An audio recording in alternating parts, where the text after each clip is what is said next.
created us to be me.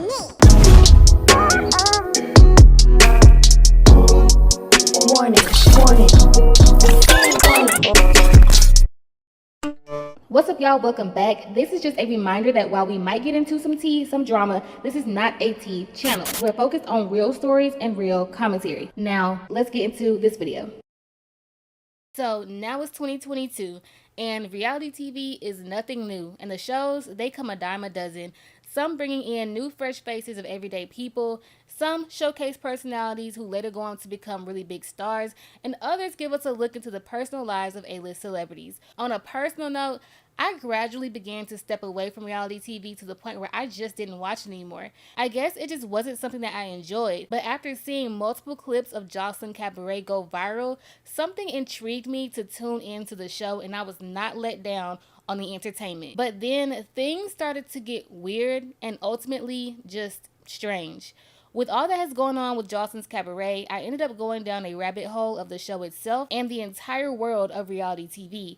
And there's a lot that we need to talk about. I'm going to lazily call this series The Real on Reality TV. And this is episode 1, Joseline's Dark Past. Most of us know Joseline as a personality from Love and Hip Hop Atlanta, and if you tune into the show, you probably know a little bit about her history. And because her past is going to be relevant to her show, Joseline's Cabaret, and all that we're going to be talking about with it, we're going to take a little trip down memory lane as it pertains to Joseline so that we can thoroughly understand how she became who she is today. Joseline claims to be born as Joseline Hernandez in Ponce, Puerto Rico on November 3rd, 1986. Now, Ponce is known as a city where half the population lives below poverty lines. Now, that doesn't mean everyone who lives there is just dirt poor, but unfortunately for Joseline and her family, that was the truth for them. Joseline lived in public housing with her mom, her dad, her sister, and brothers, up until her father passed away due to an overdose. Her mother ultimately made the decision to move her entire family from Ponce to Florida when Joseline was just 6 years old. The family continued to struggle in Miami as Joseline's mom found it hard to make ends meet, being that she had 4 kids. As Joseline got older, her and her mother's relationship became worse and worse, and at 13 years old, Joseline was running away from home. Out on the streets, Joseline made money any way she could because her mom wouldn't let her back in the house unless she brought her money. Even then, being 13 and being able to bring back hundreds of dollars, which was worth way more back then than it is now, it still wasn't enough for Joseline's mom because, quote, it's not like it was $1,000. Both Joseline's mother and her stepdad blamed Joseline for her and her mother's strenuous relationship. And when Joseline turned 16, she found a way to get hired at a club working as an exotic dancer in order to help her mom pay bills. At some point, Joseline did try to make a career out of personal training, but she just couldn't get away from that fast life of dancing. She continued to dance for 8 years up until she turned around 24 years old. One night, Joseline was dancing, working a shift at the club per usual, when she met Grammy Award-winning producer Stevie J. And only months later, she was asked to be a part of the cast of a new spinoff of Love and Hip Hop in Atlanta. Or so that's what she says.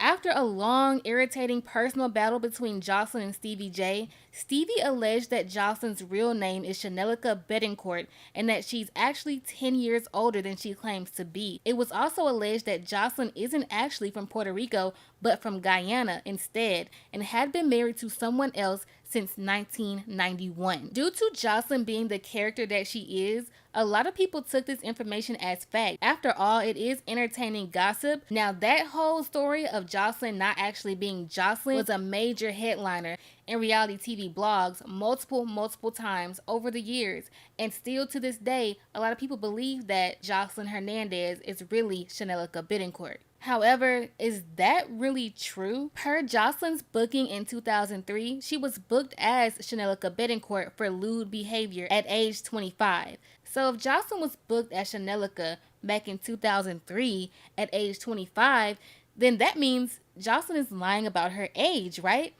Probably not. The thing about it is, even before Stevie J tried to quote unquote out Joseline as Shenellica Bettencourt, she had already spoke about this on season 1 reunion because the information was already out there. Joseline has already explained that Shenellica Bettencourt was the fake ID she used to be able to dance because she was underage. So if she was booked in 2003, going by her claimed age, she would have been 16. And if you get arrested and your ID is believable, they're going to book you by what your ID says. And if Joseline's fingerprints weren't already in the system, then what else would they have to go by other than her fake ID as Shenellica Bettencourt? The truth that many people don't realize is when Joseline and Stevie J went to court, they found the real Shenellica Bettencourt, and it ain't Joseline. This should have made sense even before the court case because who uses their government name as their dancer name anyway? And if Joseline's name is really Shenellica Bettencourt and she is 10 years older than she says she is, why did Jessica Dime, who was 36, not correct Joseline when she said they were the same age? One was 17. And why, when Joseline corrected Dime on her name, why didn't Dime stand on the name Shenellica? Instead, she said, That's my real name? We don't know what's your real. Do you know your real name? You don't know. Because Dime only knew Joseline as Shenellica, but never knew that to be her name as fact. So why did Stevie lie on Joseline? We will explore that later, but for now, let's catch back up to where I left off. So again, at 24 years old, Joseline agreed to appear on Love and Hip Hop Atlanta as the budding Latin artist of Stevie J, but not without sharing a romantic and sexual relationship with him while he was still in a relationship with Mimi Foss, the woman to whom he shared a 2-year-old daughter with. Being that Stevie supposedly just found Joseline as a dancer at a club, saved her, changed her life, became her manager, and wrapped her up into a bad contract, Joseline came into the reality TV world as a joke. Let's be honest, no one really took Joseline serious or thought she would be anything more than what she was on season 1. She had a very hard accent that was made fun of, fresh out the strip club by a taken man who seemed to only want to control every single aspect of her life, such as telling her to terminate her pregnancy on national television, going back and forth between her and Mimi while the two hated each other, threatening to take away the life he had given her every 5 minutes, and even threw a drink on her while she was pregnant. Then, overall, Joseline was very aggressive, argumentative, and some people felt that she was overly confident. Many people accused the Puerto Rican princess of being a man, so much so that Joseline ended up posting a nude photo of herself online to prove everyone wrong. Now that's a lot to be going on just on season 1 for Joseline. However, she was brought back for season 2 of Love and Hip Hop Atlanta, and here is where Joseline proved she would be here to stay. Hey, maid. Joseline, Stevie, and Mimi's love triangle continued in the messiest of ways, but Joseline quickly became a fan favorite for her witty comebacks, her shade, her phrases, and her boldness. Before there was Cardi B, there was Joseline Hernandez, the Puerto Rican princess. Good night, bitch. You a hoe. Now I want you to remember how Joseline came into the spotlight, how she was treated, and how she was looked at until she was able to make a name for herself. And on top of that, a lot of times when you look back at certain situations, you might view it in a different light. For me, it's the viral video of Joseline where she's clearly intoxicated to a severe level. A lot of people laughed at the time, and this video has resurfaced again and again and again, and more people throw around jokes each and every time. But how funny is this? Oh, I need a big hey, one bitch from the streets. I get that money. I get that money. Here, Joseline is clearly gone off of something, and she seems to be the only woman in a room full of men. Later, after this clip surfaced, a man who claimed to be present at the time said that he and Joseline engaged in activities after the cameras were shut off.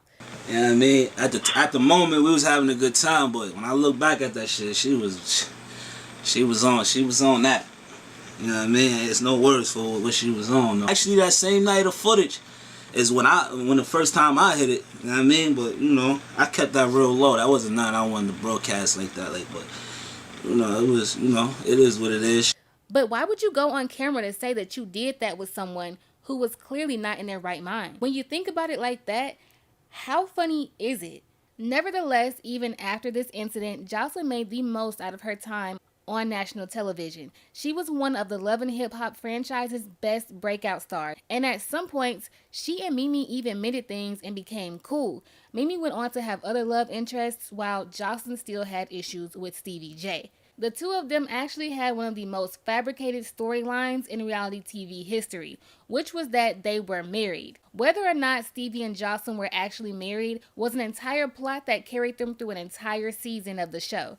Eventually, Joseline conceived another child with Stevie, and this time she decided to go full term. But while Joseline was pregnant, her and Stevie were at odds for multiple reasons, but one of the biggest issues was that Stevie J tried to say that Bonnie Bella wasn't his baby, and she teamed up with Mimi's niece to create a story against Stevie J, in which they both accused him of molesting his youngest daughter at the time, whom was the baby that he shared with Mimi. Can we say deranged?